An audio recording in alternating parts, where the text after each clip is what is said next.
Hello friends, সবাই কেমন আছো? আশা করছি সবাই ভালো আছো, আমিও ভালো আছি। আজ আমি একটা জিনিস বানাবো, সেটা হচ্ছে চিংড়ি মাছ দিয়ে ডাল দিয়ে বড়া। কেমন করে বানাই তোমরা দেখো, ঠিক আছে? এই দেখো, প্রথমে আমি এরম ডাল ভিজিয়ে দিয়েছিলাম, খেসারির ডাল। তারপরে চিংড়ি মাছ নিয়ে এসেছি, চিংড়ি মাছ ভালো করে ধুয়ে নিয়েছি। তারপরে মিক্সিতে চাল, ডাল এবং চিংড়ি মাছ ভালো করে দিয়ে দিলাম, দিয়ে ভালো করে মিক্সিতে বেটে নিয়েছি। দেখো বাটা হয়ে গিয়েছে আমার। এবং তাতে নুন, লঙ্কা, হলুদ, কালা জিরে দিয়ে ভালো করে ফেটে নিতে হবে।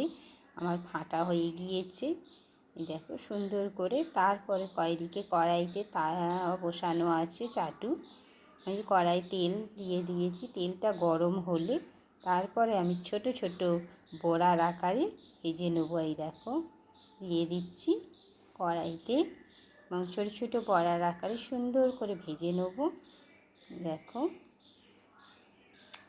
এবং ভালো করে সুন্দর করে মচমচে করে ভেজে নিতে হবে। এবং এই মচমচে করে ভাজাটা এত সুন্দর খেতে লাগে না, যারা বানাও তারা জানবে, আর যারা বানাও না তারা এক্ষুনি বানিয়ে দেখো কেমন লাগে।